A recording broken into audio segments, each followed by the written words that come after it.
بسم اللہ الرحمن الرحیم۔ محترم دوستوں، بزرگوں اور عزیز ساتھیوں، آپ حضرات کے سامنے آج بہت ہی سینسیٹیو اور بہت ہی حساس موضوع پر گفتگو کرنی ہے۔ وہ موضوع کیا ہے؟ وہ موضوع آپ بھی جانتے ہیں، ہم بھی جانتے ہیں۔ اس کا عنوان ہے فیملی پلاننگ، یا اس کو دوسرے الفاظ میں کہیے کہ بچے کو ماں کے پیٹ کے اندر ہی مار ڈالنا، قتل کر دینا، ختم کر دینا، یا اسی طرح آپریشن کے ذریعے اس بچے کے اعضاء کو الگ الگ حصہ کر کے، پارٹ بنا کر، ٹکڑے ٹکڑے کر کے اس کی جان لے لینا، جس کو آج کے زبان میں فیملی پلاننگ کہا جاتا ہے۔ دوستو، فیملی پلاننگ کرنا کیسا ہے؟ آپ اس کو پوری دنیا کے اعتبار سے، اسی طرح اسلام کے نقطہ نظر سے، دونوں کیٹیگری میں ہم سمجھنے کی کوشش کریں گے کہ اسلام اس سلسلے میں کیا کہتا ہے، اور اسلام سے ہٹ کر جو لوگ اپنی زندگی گزار رہے ہیں ان کی سوچ، ان کی تھنک اور ان کی فکر کیا ہے، اور یہ فیملی پلاننگ کی نوبت کیوں آتی ہے، اس کی وجہ آج ہم جاننے کی کوشش کریں گے۔ سب سے پہلی بنیادی بات کہ اللہ نے، خدا نے، ایشور نے تمام انسانوں کو سب سے بہتر بنایا ہے۔ جانوروں کے اوپر، پرندوں کے اوپر اور جتنی بھی مخلوقات ہیں ان تمام کے اوپر خدا نے، ایشور نے سب کو نیچے رکھا ہے، انسان کو نمبر 1 رکھا ہے۔ اب جب دنیا کے اندر انسان آتا ہے، اس سے پہلے اس آنے والے بچے کی غذا اور اس کے کھانے پینے کا انتظام اوپر والا ہی کرتا ہے۔ ہم سب کا مالک ایک ہے، پوری دنیا کو چلانے والا، سورج کو اپنے وقت پر نکالنے والا، چاند کو روشنی دینے والا، ہواؤں کو چلانے والا، اسی طرح سمندروں کو روانی عطا کرنے والا، اسی طرح جنگلوں کے اندر ہریالی پیدا کرنے والا، باغوں کے اندر پھولوں کو پیدا کرنے والا ایک مالک ہے، ایک سرو شکتیمان ہے، جس کی شکتی، جس کی طاقت، جس کی قوت تمام کے اوپر حاوی ہے۔ وہ جو چاہے کر سکتا ہے، اور اس کے علم کے اندر یہ بات ہے کہ کون کب پیدا ہوگا، کہاں پیدا ہوگا، کون کتنا کھائے گا، کون کتنا پیے گا، یہاں تک کہ کون کتنا سوئے گا، یہ بات اس کے علم کے اندر موجود ہے۔ اور اسی طرح آدمی کی موت کہاں ہوگی، کیسے ہوگی، کس طرح ہوگی، اور وہ کہاں دفن ہوگا، کہاں غرق ہو جائے گا، کہاں وہ جل جائے گا، ان تمام چیزوں کو سامنے رکھ کر کہ جب اوپر والا سب کا مالک ہے، وہ سب کو دیتا ہے، اس لیے قرآن پاک کے اندر، قرآن جہاں سے شروع ہوتا ہے اس کے سب سے پہلے جو آیت سلوک ہے، بسم اللہ الرحمن الرحیم، شروع کرتا ہوں اللہ کے نام سے جو بڑا مہربان ہے، سب پر مہربان ہے۔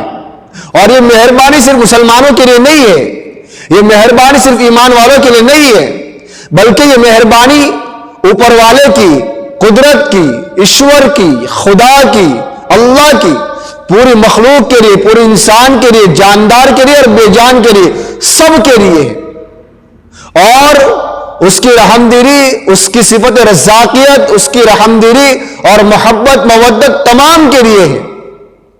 جتنے بھی انسان دنیا کے اندر ہے، الخلق عیال اللہ، کہ خلق، مخلوق، انسان اور جتنی بھی اس نے پیدا کی چیزیں ہیں، جانور، پرند، سب اسی کی پیدا کردہ چیز ہے، اسی نے ہم تمام کو پیدا کیا ہے۔ جب اس نے ہم کو پیدا کیا تو وہ زیادہ جانتا ہے کہ کس کو کب کتنا دینا ہے۔ ابھی انسان ماں کے پیٹ کے اندر ہوتا ہے، وہ نطفے کی شکل میں ہوتا ہے، وہ نطفہ علقہ بنتا ہے، ایک لوتھڑا بنتا ہے، اور وہ جو لوتھڑا بنتا ہے ایک منی کا قطرہ، ایک اسپم سے اوپر والا انسان کی تخلیق کرتا ہے، وہ اس کو بناتا ہے اور بہترین انداز میں، بہترین سانچے میں، بہترین ڈیزائن میں اس کو ڈھالتا ہے۔ اس لیے قرآن پاک کا ایک سلوک، ایک آیت ہے کہ لَقَدْ خَلَقْنَا الْإِنسَانَ فِي أَحْسَنِ تَقْوِيمٍ، کہ ہم نے انسان کو بہترین سانچے میں ڈالا ہے۔ اس لیے پوری زمین پر انسان سے بہتر کوئی نہیں، انسان سے اوپر کوئی نہیں۔ آج کے زمانے کے اندر انسان کی کوئی ویلیو نہیں ہے. لوگ کتوں سے محبت کرتے ہیں, جانوروں سے محبت کرتے ہیں. جانوروں سے محبت کوئی منع نہیں ہے, لیکن انسان سے اوپر کے درجے میں, کہ اگر انسان کا ایکسیڈنٹ ہو جاتا ہے, کوئی مر جاتا ہے, تو آدمی اتنا ماتم نہیں کرتا جتنا کسی کی بکری مر گئی یا کسی کا اور جانور, کتا کچل گیا, بلی کچل گئی یا مرغی کچل گئی, تو لوگ اس پر واویلا کرتے ہیں, لڑائی جھگڑے کرتے ہیں اور جانور کے بدلے میں انسان کو مار ڈالتے ہیں. یہ جہالت کی انتہا ہے, بدترین قسم کی جہالت. تو اوپر والے نے انسان کا نمبر 1 رکھا ہے, اور جتنی بھی مخلوقات ہیں سب انسان کی خدمت کے لیے ہے. چاہے وہ دن ہو, رات ہو, سورج ہو, چاند ہو, جانور ہو, مویشی ہو, یہ سواریاں ہو, یہ تمام انسان کے لیے ہے. تو وہ لوتھڑا جب پرورش پاتا ہے, 40 دن مکمل ہو جاتے ہیں, تو پھر وہ بعد میں گوشت بنتا ہے. پھر اس گوشت پر ہڈیاں چڑھتی ہے. پھر اسی طرح انسان کا ایک پورا خاکہ تیار ہوتا ہے. تو ابھی تو وہ دنیا میں آیا ہی نہیں ہے. 9 مہینے یا اس سے کم یا اس سے زیادہ کبھی بیشی ہوتی رہتی ہے, لیکن انسان ابھی دنیا میں آتا ہی نہیں. اور ماں کے دودھ کے اندر, ماں کی چھاتیوں کے اندر اوپر والا خدا جو ہے وہ چشمے جاری کر دیتا ہے. یہ کون پیدا کرتا ہے؟ یہ کون کہاں سے لاتا ہے؟ بچہ پہلے دن آتا ہے دنیا کے اندر اور اپنی ماں سے چمٹ جاتا ہے. ہے کوئی سائنسداں, ہے کوئی ڈاکٹر؟ پوری دنیا کو چیلنج ہے, پوری دنیا کے ڈاکٹروں کو اور سائنسدانوں کو ایک چیلنج ہے, چاہے ناسا ہو یا کوئی بھی ہو, ان کو یہ چیلنج ہے کہ ماں کے چھاتیوں میں جو دودھ اوپر والا پیدا کرتا ہے, ایشور پیدا کرتا ہے, وہ ایک قطرہ پیدا کر کے بتاؤ. مچھر کا ایک پر بنا کر آپ ثابت کر کے بتاؤ, نہیں پیدا کر سکتے. تم عاجز ہو سکتے ہو, پوری دنیا کے انسان, جنات اور پوری مخلوق مل کر انتک محنت کر لے, 1000 سال نہیں 1 کروڑ سال دے دیے جائے, پھر بھی مچھر کا ایک پر نہیں بنا سکتے. ہماری کیا حیثیت ہے, ہماری کیا اوقات ہے؟ ہم تو ایک منی کے اور ایک اسپم سے بنے ہوئے انسان ہیں, اور یہ ہر ایک جانتا ہے. اور یہ کوئی بات ایسی نہیں ہے کہ انسان اس سے بے خبر ہے. اسی لیے اوپر والے نے, خدا نے, ایشور نے, لارڈ نے, گاڈ نے ہمیں یہ شادی کا ایک سسٹم, ایک نظام دیا ہے. اور یہ نظام, سسٹم جو چلتا ہے باپ کے ذریعے, ماں کے ذریعے چلتا ہے. آدمی کو پتا ہونا چاہیے کہ اس کا باپ ہے, اس کی ماں ہے. جس کا باپ ہے, جس کی ماں ہی نہیں, پتا ہی نہیں, تو معاشرے کے اندر اس انسان کو گھٹیا سمجھا جاتا ہے, حقارت کی نظر سے اور ایک دم کمتر نگاہ سے دیکھا جاتا ہے. تو انسان دنیا میں آتا ہے, ماں کی چھاتیوں میں دودھ ابلنے لگتا ہے, پرورش پاتا ہے. وہ خدا, وہ رزاق تمام کو روزی دیتا ہے. وہ رزق پہنچاتا ہے پتھر میں چھپے کیڑے کو, تو ہی سوکھی شاخوں کو ہرا کرتا ہے. تو ہم اس ایشور کو, اس خدا کو ماننے والے ہیں جس کی کوئی آکرتی نہیں, کوئی مورتی نہیں, کوئی آکار نہیں, وہ تمام چیزوں سے پاک صاف ہے. تو جب انسان دنیا میں آتا ہے تو اس کی روزی روٹی کا انتظام ایشور کرتا ہے, خدا کرتا ہے. ہم کون ہوتے کسی کو کھلانے پلانے والے؟ ارے انسان زمین کے اندر بیج ڈالتا ہے, پھر وہ تو انجان بن جاتا ہے, پانی پہنچاتا ہے. اس بیج کو فصل کی شکل میں, درخت کی شکل میں یا پھول کی شکل میں نکالنے والا کون ہے؟ آج دنیا کے اندر دیکھیے, مالز میں جائیے, دکانوں میں جائیے, شاپ میں جائیے, آپ کو وہاں پھول اور قسم قسم کے آپ کو ایسے پھول ملیں گے جو مصنوعی ہے, بناوٹی ہے, لیکن اس میں خوشبو نہیں آ سکتی. چاہے آپ کتنا بھی اس میں رنگ و روگن کر لو, خوشبو نہیں آ سکتی. وہ آپ کو, آپ کی ہیلتھ کے لیے, آپ کے جسم کے لیے جو آپ کو غذا میسر ہونی چاہیے وہ نہیں مل سکتی. وہ ایک سرو شکتیمان, ایک خدا کا کام ہے, اور یہ پوری دنیا کو پہنچ رہا ہے. ہوا یہ نہیں دیکھتی کہ یہ ہندو ہے, مسلمان ہے, سکھ ہے, عیسائی ہے, جانور ہے, پرندے چرندے, سب کے لیے عام ہے. اسی طرح کھانا پینا یہ تمام کی ضرورت ہے. کوئی اس سے اپنے آپ کو مستغنی نہیں سمجھ سکتا کہ مجھے کھانے کی حاجت نہیں, ہر ایک کو ضرورت ہے. تو جب انسان پیدا ہوتا ہے تو انسان کی پیدائش کے لیے اور اس کی پیدائش کے بعد اس کو جو چیز میسر ہے, اسٹیپ بائی اسٹیپ, ترتیب سے اوپر والا اس کو میسر کرتا ہے. اس لیے جب بچہ پیدا ہوتا ہے تو اس کے دانت نہیں ہوتے ہیں. کیوں؟ چونکہ اس کو ماں کی چھاتیوں سے دودھ پینا ہوتا ہے. اگر وہ دانت شروع ہی میں دے دے تو جب بچے کے دانت مکمل نکلتے ہیں یا نکلنا شروع ہوتے ہیں تو اس کے اندر ایک حساسیت، ایک سینسیٹیو مزاج پیدا ہوتا ہے، وہ کاٹنے لگتا ہے.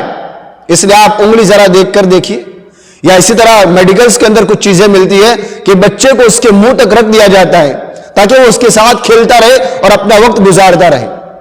اس لیے شروع میں اوپر والا دانت نہیں دیتا، وہ جانتا ہے کہ کس وقت مجھے کیا، کس کو کتنا دینا ہے. اس لیے انسان کی، حکومتوں کی، سائنسدانوں کی، ڈاکٹروں کی اور دنیا کی کسی طاقت کی کوئی حیثیت نہیں ہے. اوپر والے کے سامنے جب اس کے اگینسٹ میں جب کوئی بات آتی ہے تو انسانوں کی، جانوروں کی، جناتوں کی، پرندوں کی کوئی حیثیت نہیں ہے.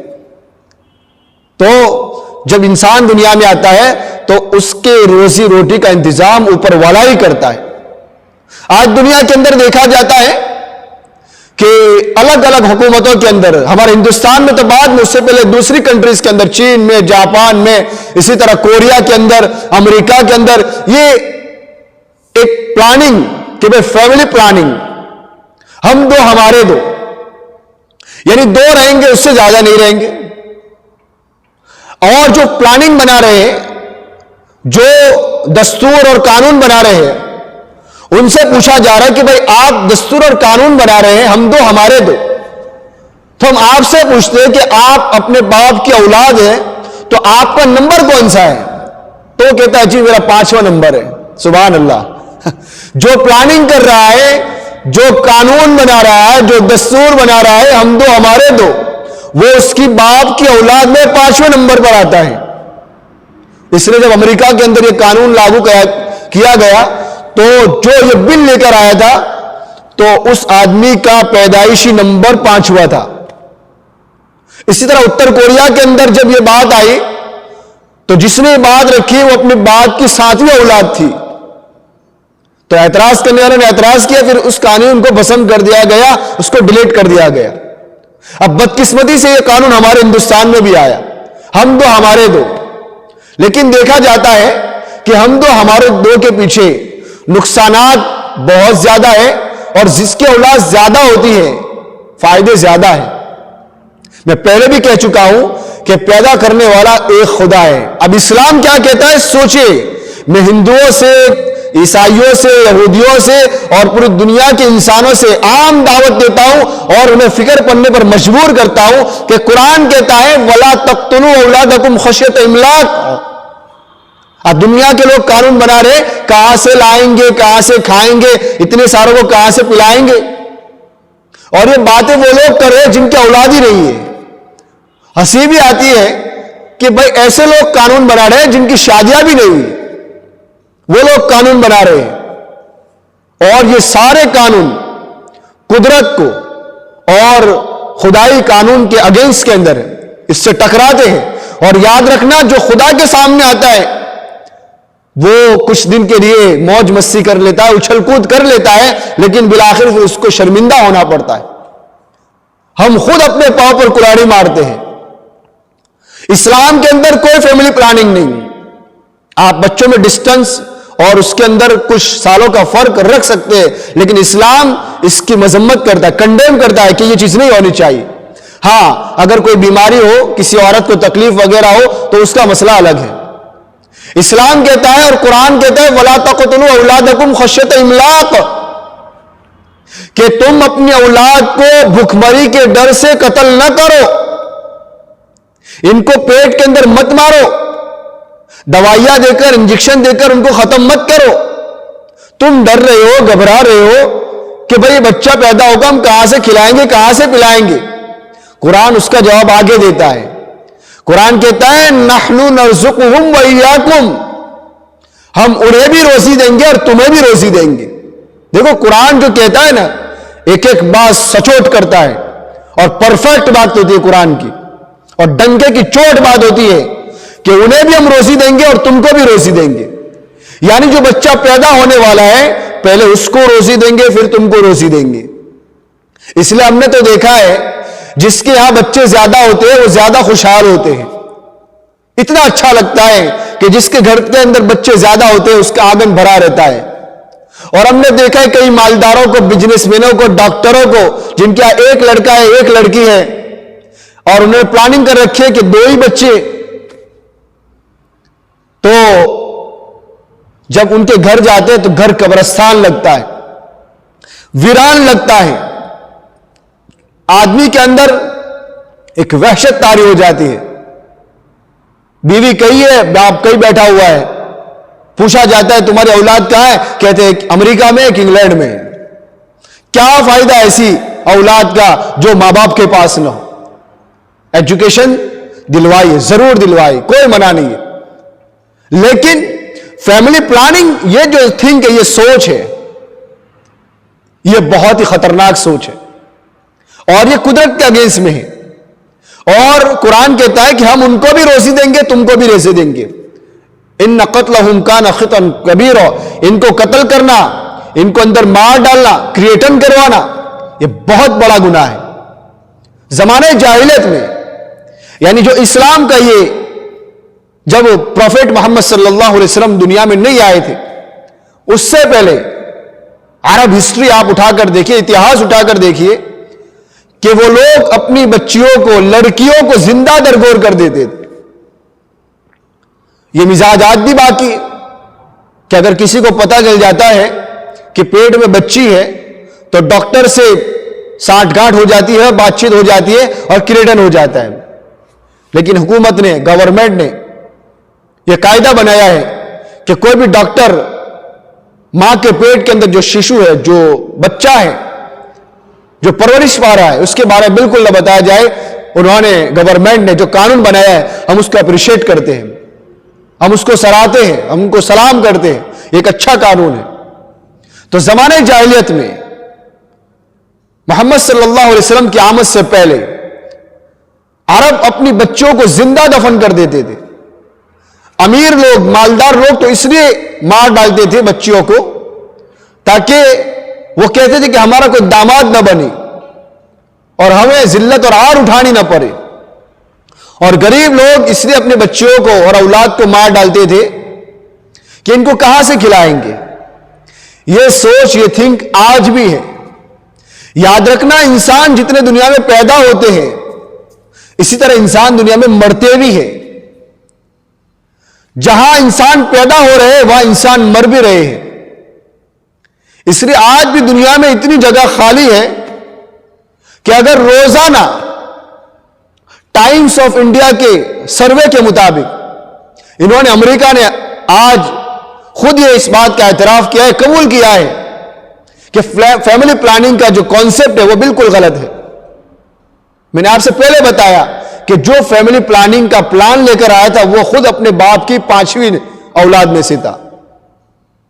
اس لیے آپ خود ہندوستان کی تاریخ اٹھا کر دیکھیے, جتنے راجہ مہاراجہ ہیں ان کی ہسٹری اٹھا کر دیکھیے, ان کے اندر جو ان کے بچے ہوتے تھے, کسی کے 20-25, یعنی کسی کی 4 بیویاں, کسی کی زیادہ بیویاں, اور وہ جو نسلیں چلتی ہیں. اس لیے چنگیز خان کے متعلق لکھا ہے کہ وہ اتنی عورتوں کے ساتھ سویا تھا کہ آج چائنا کے اندر, جاپان کے اندر ہر 10 میں سے ایک اس کی نسل میں سے ہے. تو نسل انسانی کی بقا کے لیے اوپر والے نے ایک سسٹم, ایک نظام رکھا ہے. اور پروفیٹ محمد صلی اللہ علیہ وسلم فرماتے ہیں, حضرت انس رضی اللہ تعالیٰ نیریٹر ہے, صحابی ہے, وہ فرماتے ہیں کہ جس کی پرورش میں 2 لڑکیاں بالغ ہونے تک پرورش پاتی رہی, وہ قیامت کے دن اس طرح آئے گا کہ میں اور وہ پاس پاس ہوں گے. حضور اکرم صلی اللہ علیہ وسلم نے اپنی انگلیاں ملا کر بتایا. یہ حدیث مسلم شریف کے اندر ہے. اور دوسری روایت پروفیٹ محمد صلی اللہ علیہ وسلم کی, جس کے نیریٹر, جس کو بیان کرنے والے راوی حضرت عبداللہ ابن عباس رضی اللہ عنہ ہے, وہ فرماتے ہیں کہ جس کی لڑکی پیدا ہو اور وہ اسے زندہ درگور نہ کرے, زندہ نہ مارے, اور اس کی توہین نہ کرے, انسلٹ نہ کرے, اور اپنے بیٹیوں کو اس پر, اپنے بیٹوں کو, لڑکوں کو اس پر ترجیح نہ دے, تو اللہ اسے جنت میں داخل فرمائے گا. اللہ تعالیٰ اس کو جنت عطا فرمائے گا. اور یہ روایت ابو داؤد شریف کے اندر ہے. اسلام نے لڑکیوں کو، عورتوں کو جو عزت دی ہے وہ کسی نے نہیں دی۔ خود پروفیٹ محمد صلی اللہ علیہ وسلم اپنی بیٹی کی آمد پر کھڑے ہو جایا کرتے تھے احترام میں۔ اس لیے لڑکیاں بوجھ نہیں ہوتی ہے، لڑکیاں ماں باپ کی آنکھوں کی ٹھنڈک ہوتی ہے۔ لڑکے اور لڑکیاں یہ دونوں ایشور کی پیدا کردہ مخلوق ہے۔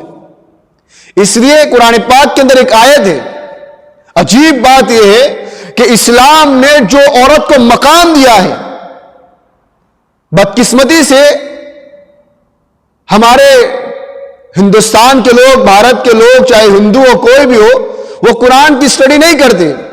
بس کچھ لوگ ڈیبیٹ کرنے بیٹھ جاتے ہیں اور بحث کرتے ہیں کہ اسلام کی یہ آیت نکال دو، وہ آیت نکال دو، فلاں چیز نکال دو۔ ارے کوئی کچھ نہیں نکال سکتا، یہ ایشور نے بھیجا ہے، یہ گرنتھ ایشور نے بھیجا ہے، یہ خدائی قانون ہے۔ ارے تم اسلام قبول نہیں کرتے مت کرو، لیکن اسلام کے جو قوانین ہیں، جو قاعدے ہیں، اس پر غور و فکر کرو کہ اسلام کیا کہتا ہے۔ تو اسلام یہ کہتا ہے جب لڑکیوں کی پیدائش کی باری آتی ہے کہ ایشور جب پیدا کرتا ہے، یخلق ما یشاء یہب لمن یشاء اناسا للہ ملک السماوات والارض، آسمان اور زمین کی بادشاہت ایک خدا کی ہے، ایک ایشور کی ہے۔ اور یخلق ما یشاء، وہ جسے چاہے پیدا کر سکتا ہے، جو چیز چاہے وہ اس کی قدرت کے اندر، طاقت کے اندر ہے، وہ جسے چاہے پیدا کر سکتا ہے۔ یہب لمن یشاء اناسا، وہ جس کے لیے چاہتا ہے اس کو لڑکیاں دیتا ہے۔ سب سے پہلے لڑکیوں کا ذکر ہے، یہب لمن یشاء اناسا۔ اناث یہ جو ہے عربی گرامر کے اندر یہ انسا کی جمع ہے، بہوچن ہے۔ وَيَهَبُ لِمَن يَشَاءُ الذُّكُورَ، وہ جسے چاہتا ہے فیمیل دیتا ہے اور جسے چاہتا ہے میل دیتا ہے، لڑکا دیتا ہے، لڑکوں کا نمبر دوسرا ہے۔ اور جسے چاہتا ہے لڑکیاں بھی دیتا ہے، لڑکے بھی دیتا ہے۔ تو اوپر والا پیدا کرتا ہے انسان کو، تو وہ انسان کی روزی روٹی اور انسان کے کھانے پینے کا انتظام خود کرتا ہے، ہمیں ٹینشن لینے کی ضرورت نہیں ہے، اور ہمیں زیادہ خیرخواہ بننے کی بھی ضرورت نہیں ہے۔ ہاں، جو یہ قانون بنا رہے ان سے پوچھتے ہیں کہ بھائی آپ کو چلنا نہیں آتا تھا، آپ کو چلنا کس نے سکھایا؟ آپ کو بولنا نہیں آتا تھا، کوئی قوت گویائی، بولنے کی صلاحیت یہ کس نے تمہیں دی؟ یہ دیکھنے کی صلاحیت کس نے دی؟ یہ چلنے کی، دوڑنے کی، گاڑی چلانے کی، فلائٹ چلانے کی، کار چلانے کی، ڈرائیو کرنے کی، اور اسی طرح بڑے بڑے کام چلانے کی، حکومت کرنے کی یہ صلاحیت کس نے دی؟ آپ دل سے پوچھیں، تمہارا دل گواہی دے گا ایک اللہ نے، ایک خدا نے، ایک ایشور نے، ایک پرمیشور نے ہم کو پیدا کیا ہے۔ کوئی بنا سکتا ہے انسان کو؟ کوئی بنا سکتا ہے مچھر کے پر کو؟ کوئی بنا سکتا ہے ایک ریئل پانی اور دودھ کے قطرے کو؟ نہیں بنا سکتے۔ اس لیے فیملی پلاننگ کا جو کانسیپٹ ہے اس کو ختم کر کے اس پر دھیان دیا جائے کہ کس کے کیا حق ہے۔ ہمارے ملک کے اندر ہم اپنے ملک کے قوانین خود بنائے، اور قوانین وہ بنائے، میں حکومت سے بھی درخواست کرتا ہوں قوانین وہ بنائے، ہمیں کسی اور ملک کو فالو نہیں کرنا ہے، ہمارے اپنے ملک کے لاء لاگو کیے جائے، اور ہمارے اپنے ملک میں لاء اور قانون بھی وہ ہو جو ایشور نے بنائے اس کے اگینسٹ میں نہ ہو، جو خدا نے بنائے ہیں، پرمیشور نے بنائے ہیں، ایشور نے بنائے، اس کے اگینسٹ میں، اس کے ٹکراؤ میں کبھی نہ آئے، ورنہ سوائے ذلت کے اور سوائے ہنسی مذاق اور ٹھٹھے کے کچھ بھی ہاتھ نہیں آنے والا۔ اس لیے ہمیں چاہیے کہ جس کے جتنے بچے پیدا ہو، ارے تم ہوتے کون ہو؟ کھلانے پلانے والا جب اوپر والا ہے نا، ایک محنت کرے گا، ایک باپ محنت کرے گا، وہ 10 کے لیے محنت کرتا ہے، باپ کو ٹینشن نہیں ہے اور دوسرے لوگوں کو ٹینشن ہے۔ اس لیے ٹینشن وہ لوگ لے رہے ہیں جن کی اولاد ہی نہیں ہے، ٹینشن وہ لوگ لے رہے ہیں جن کی 2 ہی اولاد ہے، پھر وہی اولاد، وہ 2 اولاد ہوتی ہے، ایک ہوتی ہے ان کو اولڈ ہاؤس میں چھوڑ آتی ہے اور رلاتی ہے۔ ہمارے یہاں بھی ہمارے گودرا کے اندر اولڈ ہاؤس ہمارا جانا رہتا ہے، ان سے ملاقات کرتے ہیں اور تبادلہ خیال ہوتا ہے، کچھ باتیں ہم ان کو بتاتے ہیں، کچھ باتیں ان سے سنتے، کارگزاریاں، وہ روتے ہیں، خون کے آنسو روتے ہیں، اور وہ اپنی زبان سے کہتے ہیں کہ اصل اولاد تو تم ہو، تم ہماری ملاقات کے لیے آتے ہو۔ اس لیے اسلام کے اندر آپ دیکھیں گے، اسلام کا خوبصورت سسٹم اور نظام یہ ہے کہ اسلام کے اندر کہیں بھی اولڈ ہاؤس نہیں ہے۔ انفرادی طور پر کوئی جاہل اناڑی قسم کا نام کا مسلمان، نام نہاد کا، اصل مسلمان نہیں، ٹائٹل سے کوئی مسلمان نہیں ہوتا، کوئی نام ٹائٹل اور رکھ دیا اس سے مسلمان نہیں ہوتا، اس کے اندر وہ اخلاق اور وہ کام ہونے چاہیے جو اسلام نے کہا ہے۔ وہ اگر اسلام کو صحیح معنی میں فالو کرتا ہے وہ کبھی ماں باپ پر ظلم نہیں کرے گا، اگر وہ اسلام کو مانتا ہے تو پڑوسوں کے حقوق کو ادا کرے گا، اگر وہ اسلام کو مانتا ہے تو اس کا ایمان اور اس کا دھیان ایک ایشور، ایک خدا کی طرف رہے گا، اگر وہ خدا کو مانتا ہے، اللہ کا خوف ہے، خدا کا ایشور کا خوف ہے، تو وہ حلال روزی کمائے گا، چوری نہیں کرے گا، اگر اس کے دل کے اندر خدا کا خوف ہے تو وہ نکاح کرے گا، شادی کرے گا، قاعدے کے مطابق عزت کے ساتھ، زنا نہیں کرے گا۔ یاد دیکھیں ہندوستان کے اندر ریڈ لائٹ ایریا کتنے ہیں، یہ بچیاں، نوجوان بچیاں بمبئی چلے جائیے، دہلی میں چلے جائیے، یو پی کے اندر چلے جائیے، نیپال میں چلے جائیے، برما میں چلے جائیے، اسی طرح میں باہر کی بات نہیں، میں اپنے ملک کی بات کرتا ہوں، میں اپنے ملک کے مفاد کے لیے فائدے کی بات کرتا ہوں، مجھے باہر سے کوئی لینا دینا نہیں کہ باہر کیا چلتا ہے، نہ باہر کو میں فالو کرتا ہوں، میں اپنے ملک کی بات کرتا ہوں۔ ریڈ لائٹ ایریاز، نوجوان بچیاں 200 400 1 ہزار روپے میں اپنی عزت کو داؤ پر لگا دیتی ہے، اور وہ لڑکے، وہ نوجوان، وہ شادی شدہ، وہ بے غیرت، وہ بے شرم، وہ شرم و حیا سے دور، وہ زانی، وہ فحاشیت کے پتلے، وہ اپنے ہوس کو پورا کرنے والے، وہ جسم کے بھوکے، ان بیچاروں کو نوچتے۔ اس لیے اسلام نے نظام بنایا کہ زنا کیا جائے سنسار کر دو، پتھروں سے مار دو، جب بلاತ್ಕಾರ کسے کیا جائے اور وہ اگر آدمی شادی شدہ ہو، میرج والا ہو، تو اس کو سنسار کر دو، پتھروں سے مار دو، اور یہ سزا سب کے سامنے دو۔ لیکن لوگ چلاتے ہیں، ارے بھائی اسلام کی سزا اتنی خطرناک ہے، اسلام کی سزا وحشیانی ہے۔ تو ہمارے کئی دوست ہندو ہیں، ہم کبھی ان سے پوچھتے ہیں کہ اگر ریپ آپ کی بچی کے ساتھ ہو جائے تو آپ کیا کریں گے؟ تو وہ کہے گا میں گولی مار دوں گا، میں تلوار سے گردن اڑا دوں گا، میں چاقو سے اس کا مرڈر کر دوں گا۔ ہم نے کہا اسلام بھی تو یہی کہتا ہے، کوئی نئی بات تھوڑی ہے۔ اسلام کہتا ہے سزا دو، سب کے سامنے دو۔ ایک آدمی کو سزا اگر کروڑوں اور لاکھوں پبلک کے سامنے دی جائے گی، یہ تمام کے تمام سدھر جائیں گے، کتنی خطرناک سزا۔ لیکن ہمارے سزا ہوتی ہے اور بلاತ್ಕಾریوں کو چھوڑ دیا جاتا ہے۔ بلقیس بانو کیس کے اندر آپ دیکھ لیجئے، جس نے بلقیس بانو کا، اس نوجوان لڑکی کا ریپ کیا، اس کے 3 سال کے بچے کو شہید کر دیا، تلوار کی نوک پر اچھالا، اور اس کے رشتہ داروں کو، ماں کو، خاندان کے کئی لوگوں کو شہید کر دیا، ان کا مرڈر کر دیا گیا۔ آج ان کو حکومت پناہ دے رہی ہے اور ان کو بہت آرام سے گھوم رہے، ان کو پھول چڑھایا جا رہا ہے۔ یہ کہاں کا قانون ہے؟ اور پھر ہم ٹائٹل لگاتے ہیں بیٹی پڑھاؤ، بیٹی بچاؤ۔ کون آپ پر اعتماد کرے گا؟ کون بھروسہ کرے گا؟ نہ آپ کی بیٹی ہے، نہ آپ کے پاس ایجوکیشن ہے۔ اس لیے بلقیس کو انصاف دینا چاہیے۔ بلقیس کے جتنے بھی قاتل ہیں اور اس کے پر ریپ کرنے والے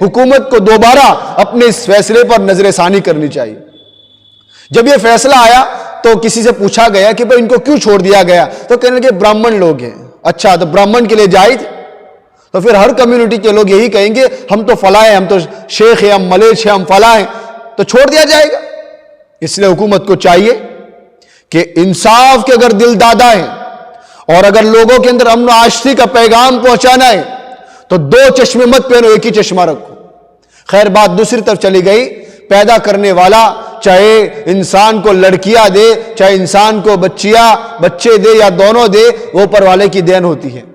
آپ کتنی بھی کوشش کر لو، اگر وہ بچہ پیدا ہونے والا ہے تو پیدا ہو کر ہی رہے گا۔ اس لیے ہمیں چاہیے کہ اوپر والے نے اولاد کی جو نعمت دی ہے، یہ نعمت ان لوگوں سے پوچھو جن کے پاس اولاد نہیں ہے۔ 10 سال ہو گئے، 20 سال ہو گئے. 3 دن پہلے ہمارے سامنے کارگزاری آئی تو جس کے اولاد نہیں تھی تو ایک غیر مسلم جوڑے نے بچے کو باندھ کر کچرے میں ڈالنے کی کوشش کی. وہاں ایک مسلمان مہیلا پہنچ گئی، وہ ان کی تھوڑی جان پہچان تھی. ان سے پوچھا یہ کیا کرتے ہو؟ کہا بچی پیدا ہوئی، لڑکی پیدا ہوئی ہے. کہا ایک کام کرو، بچی ہمیں دے دو، ہم اس کو پالیں گے، اس کی جان مت لو. تو وہ اس مسلم مہیلا نے، مسلم لڑکی نے ہندو جوڑے کپل کے پاس سے اس چھوٹی بچی کو لے لیا اور اپنے پاس رکھ لیا. یہ تازہ واقعہ ہے، بالکل آنکھوں کے سامنے. ایسے کئی لوگ ہیں کہ جن کے ماں باپ نہیں ان کی پرورش کرتے ہیں.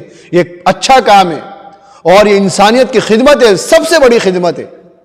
اس لیے اس چیز کو بھول جاؤ کہ کہاں سے کھائیں گے، کون کھلائے گا.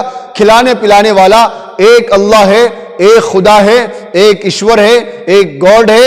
اسی کی ہم کھائیں گے، اسی کا پیئیں گے اور اسی کے سامنے سجدہ ریز ہوں گے، اسی کی عبادت کریں گے، اسی کی پوجا پاٹ کریں گے. ہم اوپر والے سے، خدا سے، ایشور سے دعا کرتے ہیں کہ اللہ جل شانہ ہم سب کو اس کی صفت رزاقیت پر ایمان رکھنے کی توفیق عطا فرمائے اور ایک خدا کی مان کر چلنے کی توفیق عطا فرمائے. وآخر دعوانا الحمدللہ رب العالمین.